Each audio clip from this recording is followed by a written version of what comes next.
just laying egg right on the floor.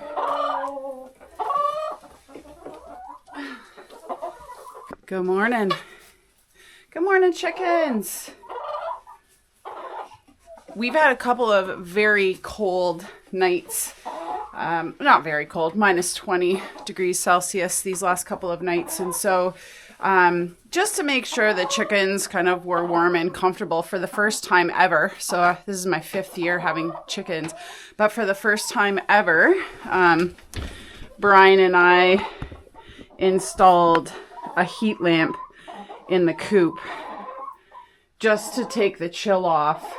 Because a lot of the chickens that we got this year, I didn't really think about it, but they have like very tall combs.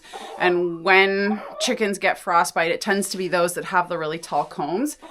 So yeah, we just put that heat lamp in to guard against frostbite, because if they get frostbite, oftentimes it'll bleed and then they start pecking. Poor Huey. Yeah, easy. The first couple of years, his comb got frostbite. So yeah, we just didn't want you to get too much frostbite on your comb this year, eh, Buster? Yeah, you're a good boy. Yeah, so just kind of getting everybody fed. Our waterer is a couple of years old now and has this plug on the bottom. I love the idea of a heated waterer, but what I don't like is that the plug is on the bottom. And so if you load it with water, that rubber plug can kind of get, from gravity, just get pushed down and then the water leaks out the bottom. So that's funny. Oh no, I just cracked the egg in my pocket. Oh no, my phone's in there. Oh, thank goodness. Oh, I have a Kleenex that I cracked against. I just bent down to pick up one of Hugh's feathers that the chickens are running around with. And I busted this egg in my pocket. Thank goodness for Kleenex. Anyways, I'm going to toss it out to the dogs. That was a nice treat. Anyways, that was kind of funny. Okay, I can hear these girls pecking. So where was I? Oh, about the waterer. So I think what we're going to do, let me just show you because it's empty so I can. This is the waterer I use, but on the bottom, it has this little black plug. And that gets unseated when we fill it and then drips out over the day. So right now, like I came in this morning and the chickens didn't have water, which is unfortunate. And so I think what we're going to do is just goop that closed, because when I fill it, I take this off.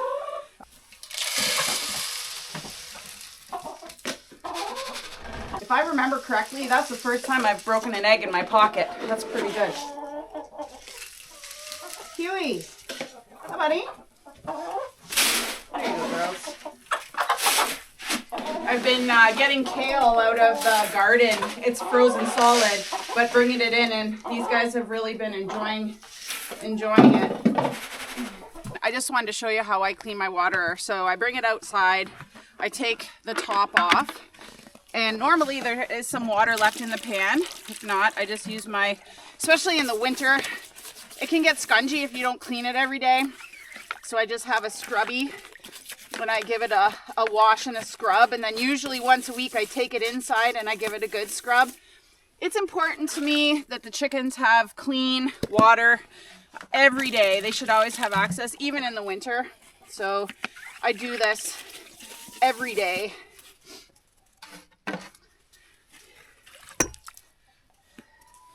Then I just fill up the reservoir. They don't usually drink this entire thing in a day, but I do fill it up just in case it does leak out the bottom. So then you have to kind of line up the bottom.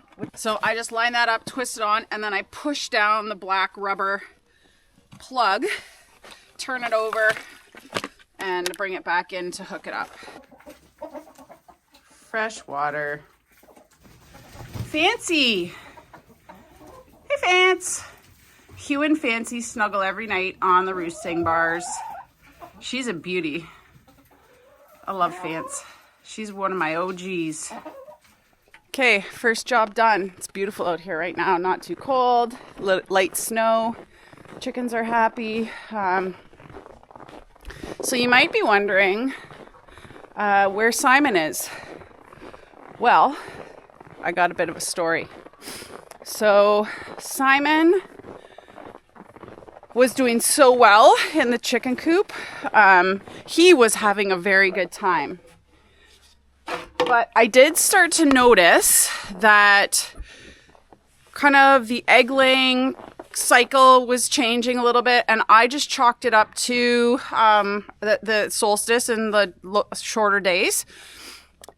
And I also noticed, kind of like eggs were being laid in weird places, and I didn't think too much of it, and I actually never got a good video of it, but Simon was actually roosting up with the chickens on the roosting bar.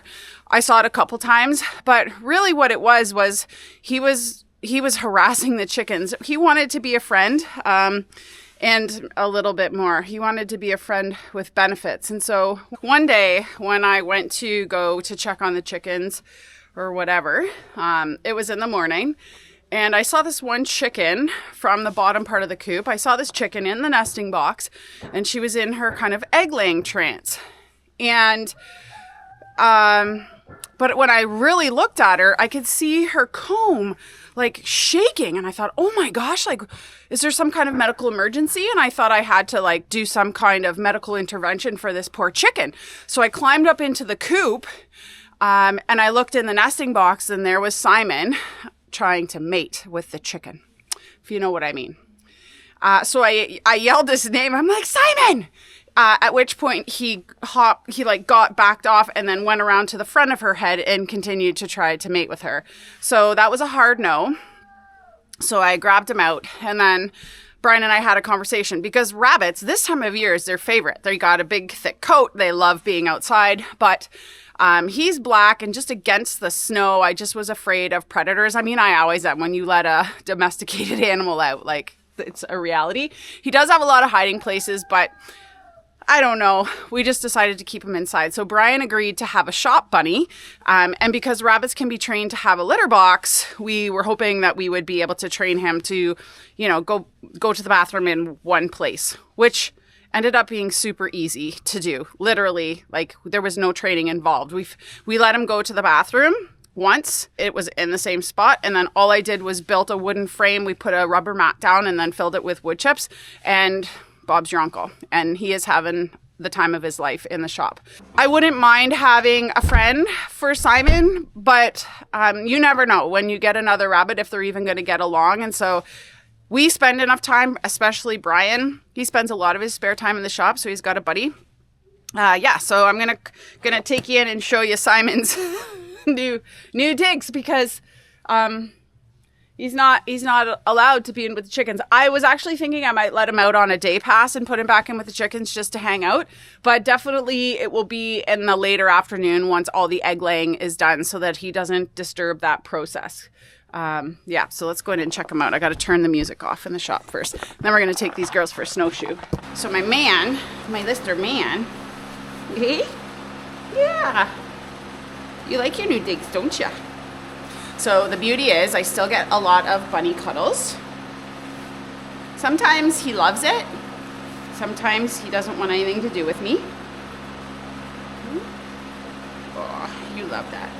So here's Simon's litter box. And so this is just a simple frame that I whipped together kind of last week. And right there is the kind of the corner where he goes. And so I just keep freshening it up with wood chips, but this is like a week in use. I can see some coming in and out. He's knocked it a little bit, but for the most part, not bad. Got him a friend, which he hasn't interacted with, if you know what I mean, yet. But at least he's got somebody, kind of Dumbo, to keep him company if he wants a friend. I guess I could dig a carrot up for you in the garden. I should try to do that. That would be a nice treat. Or get some apples.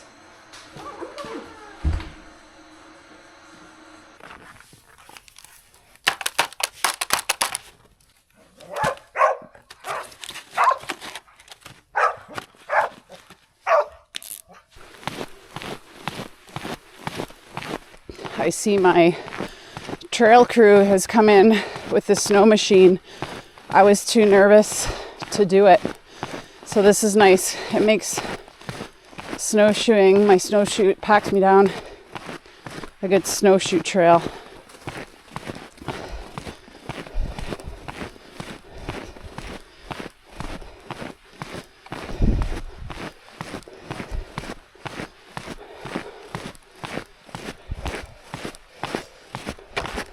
So here's something funny. You can see these deer tracks here. And on New Year's, when I picked the site for our little camp out, you can see all the tracks. I actually set up our campsite right in a deer trail, which I knew because they travel through here all the time. But it's funny because after the first snow, you saw them walk all the way up to here and then just stop like right here and investigate kind of what's going on. So it's funny. This is where we're going to build a cabin in the next couple of years, just far enough away from the house that you're feeling like you're getting away, but a place where we can come for some nature therapy, I guess. This is mossy maple forming. This is a scar from sugar maple borer. There goes a grouse.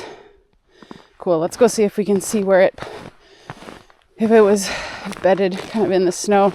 So the cool thing about grouse is that they get down in a little pocket of snow. It might have been in these shrubs here.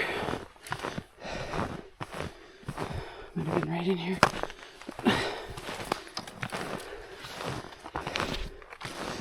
Tulip probably smelt it because I just saw her come through here. That might have been in a tree. Where were you? I can't see where. Oh, there it is. It's fun. So this is really cool because I just heard that grouse kind of take off, but there is the track, so that's where it would have come in. And here is kind of its takeoff and two little stripes in the snow from its wing beats. Look at this.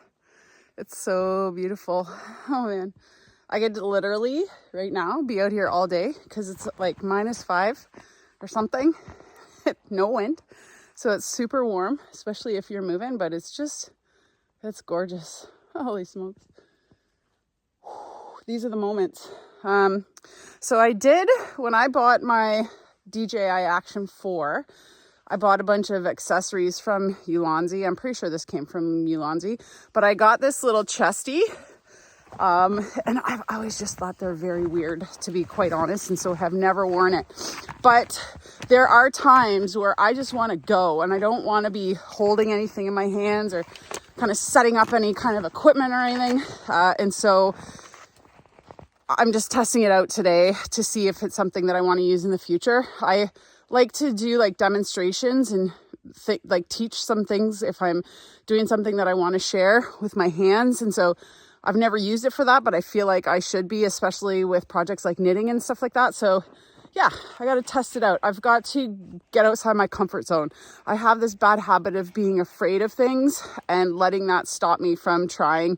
Also because, YouTube is a very public thing and, you don't want to make a mistake or look weird or all that, but that's part of it. You got to accept it. So yeah, just trying something new out here today.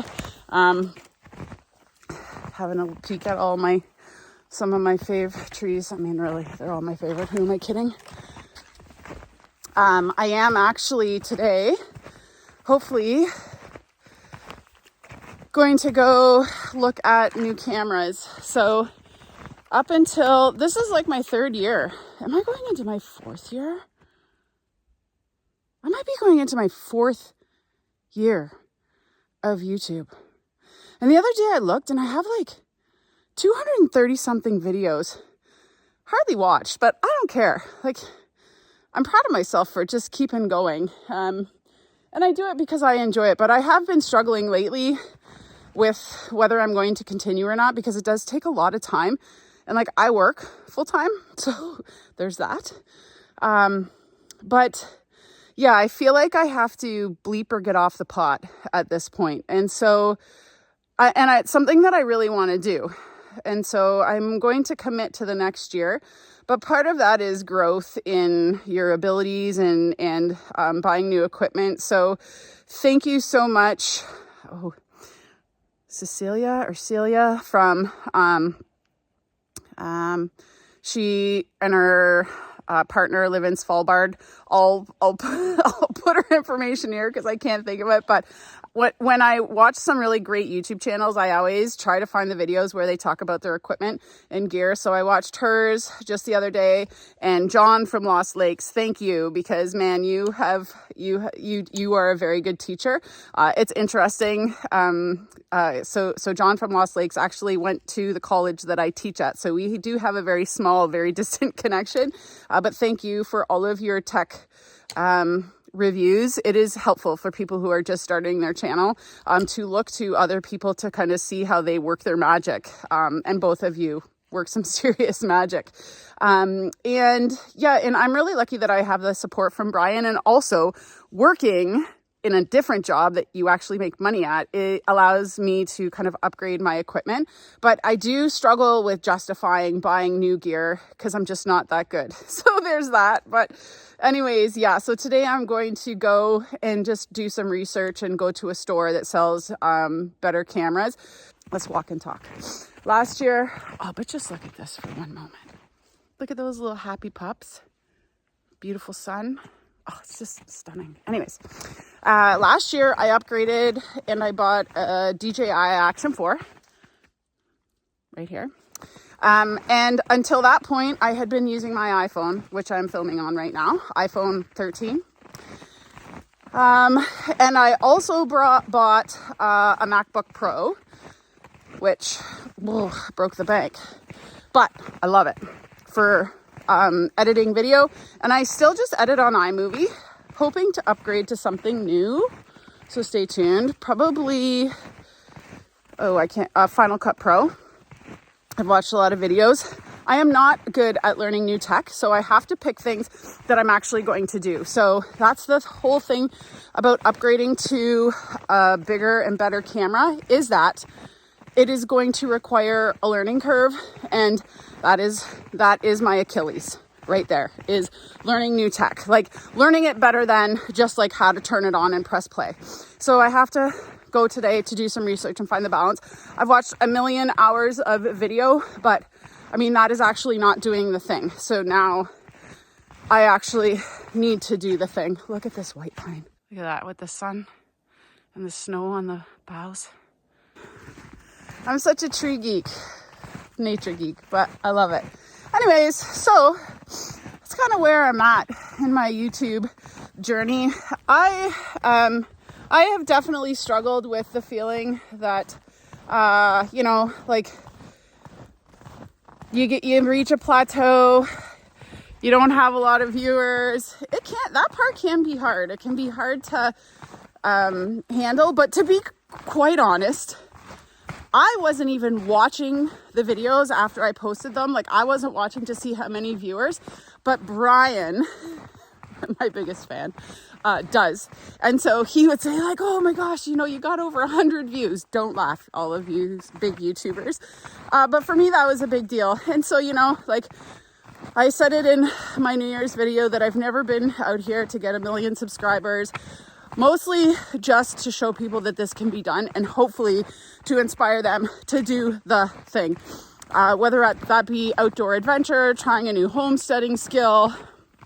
I also realize that not everybody has the financial means to do some of this stuff, because it's not cheap. Like, nothing that I do, there's very few things that I do in homesteading or around our place that doesn't require equipment other than like beautiful snowshoes in the bush like today. But seriously, look, I'm telling you.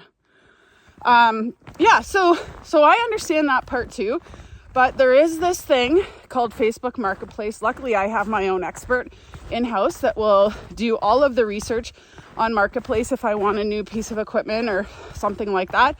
Not technology, but like homesteading stuff, and is typically game for any any kind of exciting new endeavor that I want to take on. Brian is super supportive. Never says no. 100% never says no. So yeah, I am well aware of that as well. So you kind of have to work within your means. But I will say also that I had to wait until my late 40s to do any of this. This year I will be 49. In a couple months, Brian will be 50. So I did not achieve any of this in my super younger years, and have only felt able or been able to mentally wrap my head around starting new things in the last couple of years. So don't feel discouraged no matter what age you're at, because we all kind of start somewhere different and are living with different circumstances. This is turning into like one of those self-help videos, and I didn't intend that. So I'm just gonna take some time here and be quiet and walk with my girls. I love it at this time of year when all of our statues have top hats. Here are 3 of my most favorite trees. I got a lot of favorites, all the big white pines, but these are the ones I call the 3 sisters. And every morning I snowshoe past them. So this is our loop every morning. Usually in the dark, if I teach at 8 or even 9. If I teach at 8, it's all in the dark. And if I teach at 9, I welcome the sunrise. But talk about the best way to start a day. I really can't think of a better way. I'll show you my Brian and I think both of our favorite tree. Here she is. She's a beauty.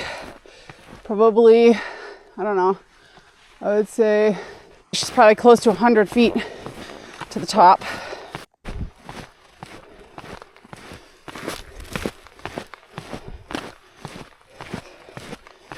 This is one of my favorite hemlock trees. Beauty. Lots of yellow-bellied sapsucker, sapwells. We have to feed the birdies. I hear the chickadee.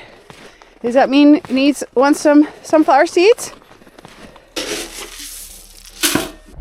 Took a little while for the birds to see that we were feeding because I started a little bit late, but now they're on to me. And now every night we have the deer coming to feed on the spoils under the feeders.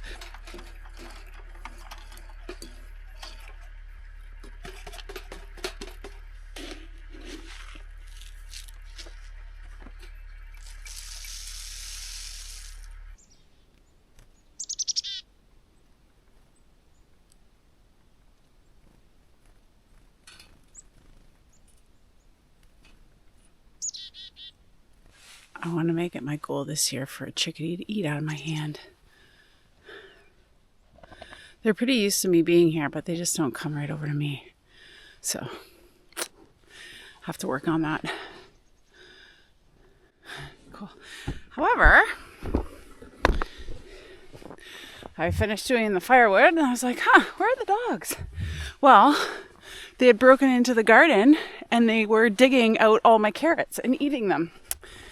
So, I dug a carrot out and we're going to give it to Simon. Look it! Oh, yummy!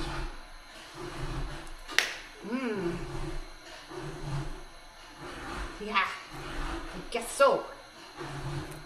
All rabbits are supposed to eat carrots.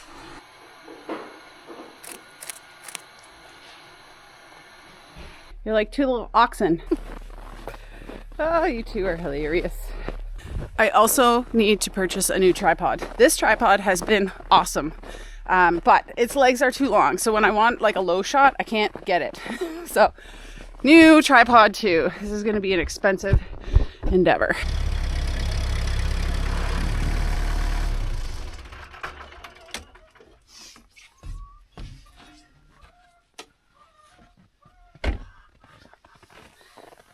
Look at this baby. I'm not going to eat it because it was on the tractor, but she's a gem.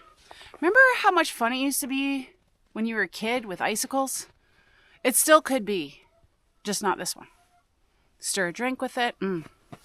For as long as we have had a house with a wood stove, which is probably, at least 20 years now, we have been splitting, stacking our own firewood. And for the first time ever, we may run out of like super seasoned firewood because we didn't get our wood under cover this year. We just didn't do it. We have dry firewood, but not super seasoned, and that's what we like to burn.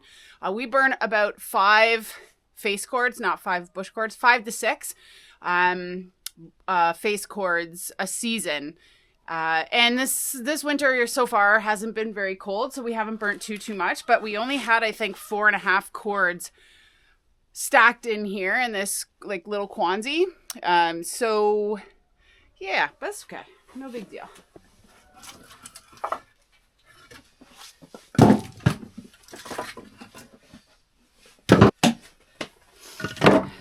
I'm also trying to stay ahead of all these chores around the place because we're waiting for ice. So we are so close to being able to get out on Lake Simcoe.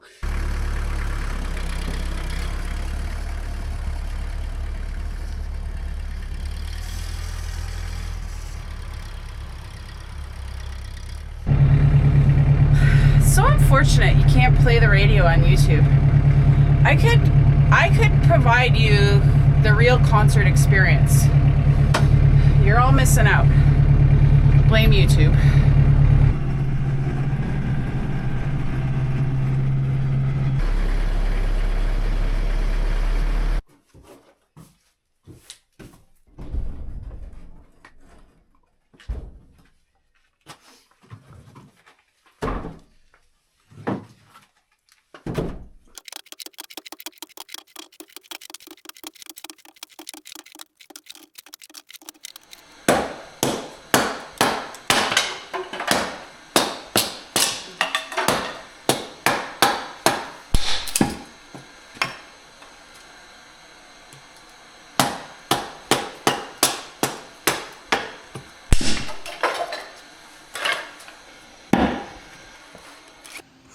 We also moved Myrtle into the heated garage for the winter and leave this side door open just for ventilation. And every time we let the dogs into the garage, this is where they go.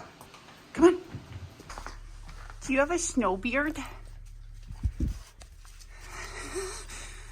I'm starting to have that problem too, Tilly. Anyways, hope you're all having a great wintry day. Thanks for watching, and we'll see you next time.